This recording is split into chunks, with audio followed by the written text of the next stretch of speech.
Good morning. आज मुख्य खबर प्रधानमंत्री बड़ घोषणा। अक्टोबर 31 मेरा जीव भारत मंचर शुभारंभ। अक्टोबर 31 सरदार वल्लभ भाई पटेल जयंती अवसर युव नेता मान विकास में एक नूतन स्वयं संस्था मेरा जीव भारत मंचर शुभारंभ करा प्रधानमंत्री नरेंद्र मोदी रविवार घोषणा करिसेंती। परवर्ती खबर पर नजर पकाइबा। विजयनगरम ट्रेन दुर्घटना मृत्यु संख्या 9 को वृद्धि, 29 ऊर्ध्व यात्री आहत। आंध्र प्रदेश विजयनगर निकट घटी रेल दुर्घटना मृत्यु संख्या 9 को वृद्धि पाई।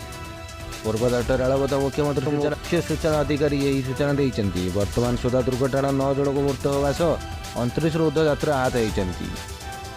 मृत्यु संख्या बढ़िवार आशंका रही। परवर्ती खबर पर नजर पकाइबा। विपर्य मुकाबला खर्च हम 2000 कोटी टंका, प्रति घर बाहर योद्धा। विपर्य मुकाबला खर्च हम 2000 कोटी टंका विपर्य प्रस्तुति दिवस अवसर घोषणा कले मुख्यमंत्री। कहले विपर्य ओडिशा बड़ आह्वान, मुकाबला सब गाँव को प्रस्तुति। राज्यवासी मन लिबेनि 1999 महाबात्यार क्षति। परवर्ती खबर पर नजर पकाइबा। सरकारी कर्मचारी बड़ खबर। सरकार बिना अनुमति कर द्वितीय विवाह। आसाम राज्य सरकार बड़ निष्पत्ति। सरकार कर्मचारी करें द्वितीय विवाह। द्वितीय विवाह लगी धार्मिक अनुमति थे भी कटकणा जारी रही। कहीं बह कर राज्य सरकार अनुमति नेबाक मुख्यमंत्री हेमंत विश्व शर्मा घोषणा कर।